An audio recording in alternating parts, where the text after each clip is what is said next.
And we're back, folks. I'm your host, BKP. Good morning from the office. North Georgia's only live online morning show. We brought some news here today that nobody is touching and nobody is looking at how the 2018 midterms are going to go in just one state. And they're coming from you. They're coming for it's like getting an 8-seat advantage, boom, right out of the box. It's like, I'm going to give you 8 points. It's like a bet. Right? You bet on something. You say, well, I don't know what they need. Do they need 32 seats, 26 seats? I forget. I'll look it up. How many Democrat seats they need to take over the House. But the Supreme Court of Pennsylvania has spotted, as of yesterday, the Democrats 8 seats in that challenge for 2018. So there's a hill we have to climb. High school students lead protest against gun violence in front of the White House. Now, just go through the pictures, Obama kids or whatever. And do you got a picture? Oh, no, you got the picture of the kids laying on the ground. Now, these are the kids yesterday. And this is what is Rush called in the Huffington Puffington Post. But high school students led protest against gun violence in front of the White House yesterday, okay? Dozens of students gathered in front of the White House on Monday to demand changes to gun laws just days after a mass shooting at the Florida high school left 17 people dead. The demonstrators were organized by Teens for Gun Reform. Isn't that awesome? I mean, isn't that just so nice? Teens for Gun Reform. Out there to save our world. An organization created by students in Washington, D.C. area in the wake of Wednesday's shooting at Major Stoneman Douglas High School in Parkland, Florida. They participated in a 3-minute lie-in, which began at 12:30. They just laid down for 3 minutes like they were dead. Just like they'd been shot and they were dead. I mean, this will really work. There's a couple things here, folks. Number one, remember, Amanda, at the beginning of the show, I asked you can go ahead and put the Obama kids up. You can put any of those pictures you want up, all right? Any of them, the Obama kids. But you remember I asked you, okay, look at these kids and go through any of them you want from yesterday.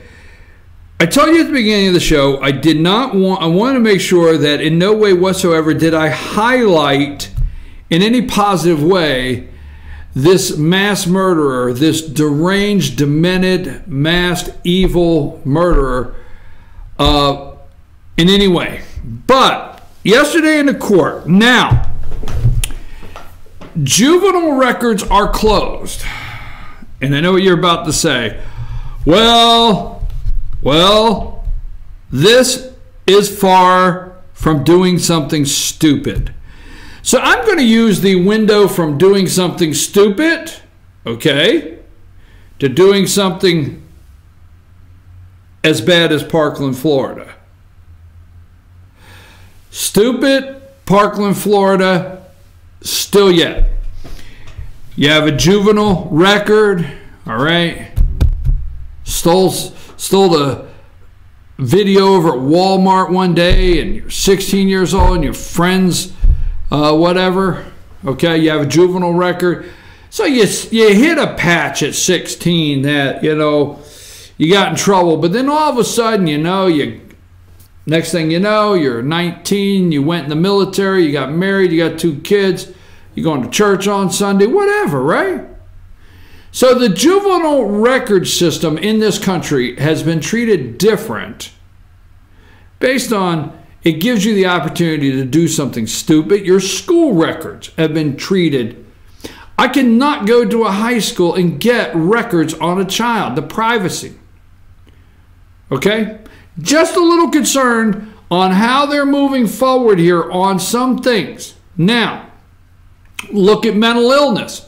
We're going to look at mental illness in children. Let's say the kid is 14 years old and You know, mom can't, you know, has had the kid on Ritalin for 7 years now, right? Since he's 7, he's 14. He just don't seem to be getting any better. And obviously now she feels there's some mental illness. And boy, did I get in a lot of trouble over that. But that's just the way I put it. So they rush them on down to, you know, and they start having sessions at the counselor, or psychiatrist, or whatever. And they say, the kid has mental illness. He's 14. One, he could grow out of it. Now, I know you're yelling right now, this leads me to believe you know nothing about mental. I'm just saying, well, you know, it's 14, but, you know, by the time he's 21, I think this will go away. All right? Or this could be handled very easily with the proper medication, okay? Lithium. Don't get mad at me. I'm just bringing a point. Kid's 14, 15. Next thing you know, he has had a, you know, maybe he's not mentally ill, but, you know, mom and dad wanted to have him checked out. And I've yet to see one of those places that doesn't say, well, I see some disturbing signs. Now, that'll be $300. Can I schedule you for next Tuesday? Just saying. Make me the bad guy in all this. I'm just really nervous on what we do to our kids, okay? Because, see, our kids don't know the truth. The truth is not that this young man, you could tighten. Do you understand? You could tighten background checks. You could pass legislation. You can all feel good about yourselves. I mean, you could have politicians go out on the Rose Garden and President Trump, and they could sign something and cheer that, you know, we've done something today for our children. But you know what? The background check was in place. The laws are in place. We are not focusing on who puts the information into the system. The FBI, the sheriff, how many calls to the house, the social worker, whoever is supposed to be going back and uploading that information into the system on you. If you have a mental illness like this kid, nobody's talking about that. You can keep tightening these gun laws all day long. You know, it doesn't matter if you have an AR-15 or a bump stock, which turns a semi-automatic gun into an automatic weapon. It's irrelevant.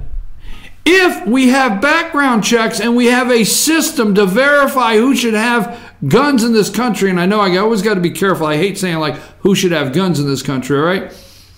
But if we have that kind of system, it's the system breakdown, not the damn law.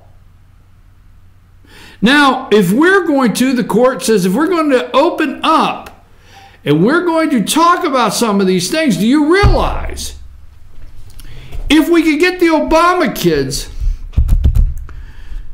to identify mental instability in the 8th and 9th and 10th grade, we could slowly but surely eliminate a good portion of the population that would even be eligible for a gun. I know you think I'm out there. I know you do. And I know I may not be connecting with what I'm trying to say. I'm just really nervous about the fact that we're not talking about the issue. We're allowing them to politicize it. So when these kids, sad to say, look at a microphone and lie, I'm sorry, lie, and say this is not Republican or Democrat, it's a lie. It's about the NRA. Now, I'm not going to bore you with my NRA story, but we happen to be in the, let's see, we happen to be in the first grade, 6 years old. Oh, true story, 6 years old. Happened to be in New Jersey, of all places. That's why you know I'm in the 70s, right? God knows, right? 6 years old, in the 70s, we were handed out a 6 or 7 page workbook, okay? Coloring / workbook from the NRA, all right? And we did the workbook, and our teacher went through the workbook, and we colored in all the pictures, and then the chief of police of the township where I live came to our class and brought 2 guns in our classroom and laid them on the front desk and did a complete gun safety. He showed us where the safety was. He took one apart and cleaned. We're only 6-year-old kids. How not to touch them, that they're serious. I mean, it's an impression I'll never forget as long as I live. My gun safety course in the first grade at Mansfield Township Elementary School, 1970-something, from the NRA. And when we got done, we all got a little NRA patch. Well, wait a minute. I just described what the hell's wrong with me. The NRA bought and paid for me at 6 years old. Now I figured it out. It's not the NRA, folks. I'm very nervous of what they're doing. Okay? From mental health, okay, determining background, what fell through the cracks, and these kids trying to blame the NRA, the President of the United States. Very, very concerned. All right. Okay, you want something on the floor of that, Amanda? I mean, I don't know where I'm at here. I'm all over the place. You got anything where you want on the floor on that? I mean, do you want to give me your 2 cents? We do. I can go ahead and roll with the Scott Papalardo. That is the gentleman who started the One Less movement. And I can play that video right now. Go ahead.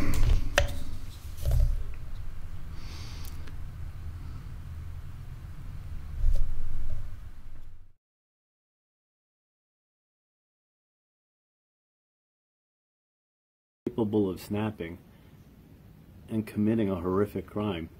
What do I do with this? How do I get rid of it? I could sell it, and I'll probably get between $600 and $800 for it. So in the back of my head, I say, well, what if whoever buys this weapon, their child gets hold of it and brings it to school one day and shoots a bunch of people? Can I live with that? I don't think I could. I'm going to make sure this weapon will never be able to take a life. The barrel of this gun will never be pointed at someone. I mean, think about it. Is the right to own this weapon more important than someone's life? A weapon like this that can cause so much death and destruction? I mean, look at the pictures of those victims. Is that right more important? I don't think so. So, I'm going to make sure that will never happen with my weapon.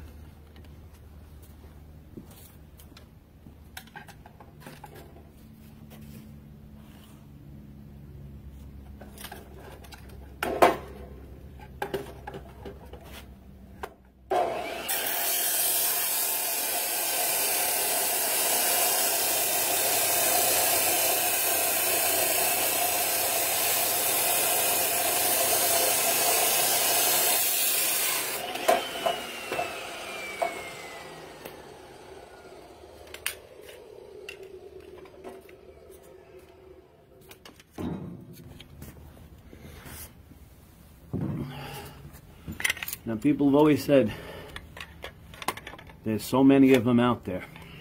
Well, now there's one less. And I know a lot of people are going to say I'm stupid for doing that. But this was a personal choice. I can't live knowing that my gun's out there and it can one day possibly commit a horrific act like the other day in Florida. And this isn't the answer to solve all the problems. And quite frankly, there is no answer. No one thing is going to change it. And there'll always be people that'll want to kill and will do it one way or another. But they're not going to do it with this gun. And I'm hoping maybe someone will see it and say, maybe I'll do the same thing.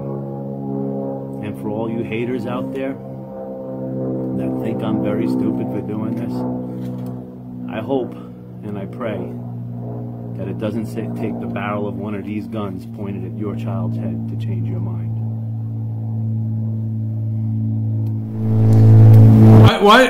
Why did you feel I needed to see that?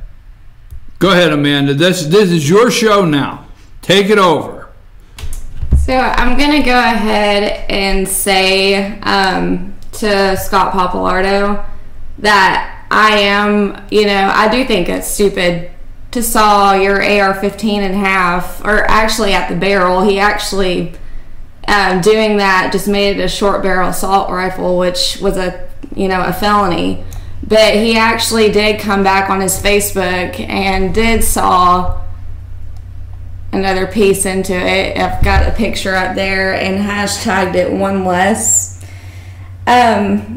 If Scott Papalardo feels that he cannot trust himself with an AR-15, he shouldn't have one. Period, right? I mean, when he says... if you really... because, I don't know about in New York because he actually resides in New York. But here, you do have to go through gun safety and everything. So, it's not mandatory. But if you feel like your gun is not kept safe and you feel like it could get into the hands of a mass shooter, which I don't see how that would happen in the first place if you took the precautions of having a gun like this, then Scott Papalardo should not have this gun. Folks, I'm your host, BKP. Scott, you should not have this gun. Some people may think you're stupid. I happen to be one of them. I just want to make sure. He said, right? He said, some people may think, I think you are, man. You just, sawed up a pretty good gun that, I sure as hell hope you don't get robbed tonight. You need to shoot their ass. And let me tell you something. You get robbed, home invasion, shoot them twice. All right? You can pull off a couple shots pretty quick. Oh, man. The problem I see is not the solution we're going to get. And the fear I have is the government helping us. Oh, God, I'm in fear. Let me take a break and recap because we're going to close this show up.